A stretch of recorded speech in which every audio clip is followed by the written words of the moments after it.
பெரியவா திருடிகளே சரணம். நல்லது நடக்கும், நல்லது மட்டுமே நடக்கும். நம்மளோட சேனல் நேயர்கள் அனைவருக்கும் வேண்டிய பணிவான வணக்கங்கள், கோடான கோடி நன்றிகள். இன்றைக்கி இந்த பதிவில் என்ன பார்க்க போகிறோம் அப்படின்னு பார்த்தீங்கன்னா, ஒரு பக்தர், பெரியவாவுடைய தீவிர பக்தர். அவர் பெரியவாவை பார்க்க வர்றார். பெரியவா பார்க்க வந்துட்டு பெரியவா கிட்ட கேட்குறாரு. என்ன கேட்குறாருன்னா, பெரியவா எனக்கு ஒவ்வொரு நேரத்தில் ஒவ்வொரு மாதிரி பிரச்சனைகள் வருது. ஒரு மாதிரி நரகமாக இருக்குது இந்த வாழ்க்கை. எல்லா பிரச்சனையிலேருந்தும் நான் வெளியில் வரணும், ஃபேஸ் பண்ணணும். இதுக்கு எனக்கு ஒரு மூல மந்திரம் சொல்ல கொடுங்க பெரியவா. ஒவ்வொரு பிரச்சனைக்கும் ஒவ்வொன்றெலாம் சொல்ல முடியல. எனக்கு ஒரே ஒரு மந்திரம் எல்லா பிரச்சனையும் எனக்கு தீர்த்து கொடுக்கணும். நான் தினமும் சொல்கிறேன் பெரியவா. அப்போ அந்த மாதிரி ஒரு எளிமையான ஒரு மந்திரம் இருந்தால் எனக்கு சொல்லிக் கொடுங்க பெரியவா அப்படின்னு சொல்கிறார்.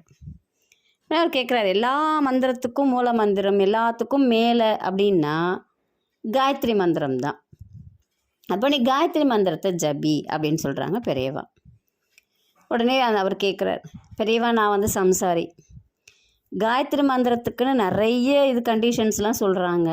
சம்சாரின்னா 5 இடத்துல நிறுத்தணும், சன்னியாசின்னா எப்படி சொல்லணும்லாம் சொல்கிறாங்க. சின்ன மாற்றக்கூடாது அப்படின்லாம் சொல்கிறாங்க பெரியவா. எனக்கு அது சொல்கிறதுக்கு பயமாக இருக்குது பெரியவா. நான் சொல்லிவிடுவேன், ஆனால் தப்பாயிடுச்சுன்னா அந்த ஒரு பயத்திலேயே எனக்கு அது சொல்ல வர மாட்டேங்குது. அது சத்தமாக சொல்லக்கூடாதுன்னு சொல்கிறாங்க, மனசுக்குள்ளே சொல்லணும்னு சொல்கிறாங்க, இல்லை தீட்சை வாங்கிட்டு சொல்லணும்னு சொல்கிறாங்க. அது எனக்கு புரியவே இல்லை பெரியவா எனக்கு. அதனால எனக்கு சொல்கிறதுக்கு பயமாக இருக்குது. பயம் இல்லாமல் நான் சொல்லணும் பெரியவா. மந்திரத்தை நான் பாட்டுன்னு ஜபிக்கணும். அந்த மாதிரி எனக்கு ஒரு மூல மந்திரம் கொடுங்க பெரியவா. நான் இந்த ஒரு நாள் எனக்கு ஒரு பிரச்சனை வருது, இன்னொரு நாள் இன்னொரு பிரச்சனை வருது. எந்த பிரச்சனை வந்தாலும் இதை நான் சொல்லிக்கிட்டே இருந்தேன்னா அந்த பிரச்சனையே என்னை கடந்து போயிடணும். அடுத்து நான் அந்த பிரச்சனையை அடுத்து எது வந்தாலும் நான் பயப்படுற மாதிரி இருக்கக்கூடாது அப்படின்னு கேட்கும்போது பெரியவா என்ன கேட்குறேன், உனக்கு எத்தனை பசங்க அப்படின்னு கேட்குறாரு. எனக்கு 3 பொண்ணுங்க பெரியவா. அந்த 3 பொண்ணுங்களுக்கு என்ன பேர் வைக்கிற தெரியுமா? காயத்ரின்னு வை, சந்தியான்னு வை, சாவித்ரின்னு வை.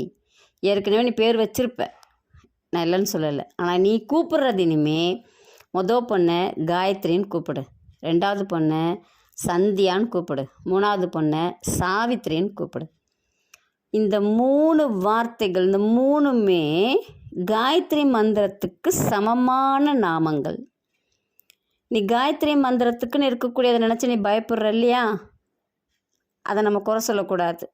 அதனால நீ என்ன செய்கிற, இந்த 3 நாமத்தை திரும்ப திரும்ப சொல்லிகிட்டே இரு.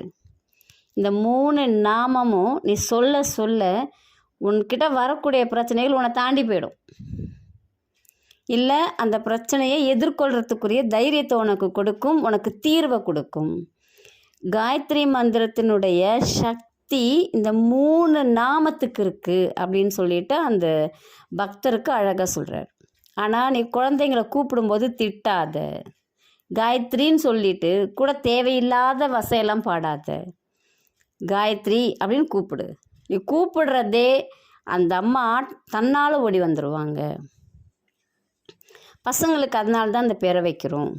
பெரியவா அந்த மந்திரத்துக்கு நிறைய ரூல்ஸ் அண்ட் ரெகுலேஷன்ஸ் இருக்குது அப்படிங்கிறத இல்லைன்னு சொல்லாமல், இருக்குன்னு சொல்லாமல் அழகாக சமாளித்து அவர் கேட்டதுக்குரிய பதிலை எளிமையாக கொடுத்துருக்காங்க பாருங்கள்.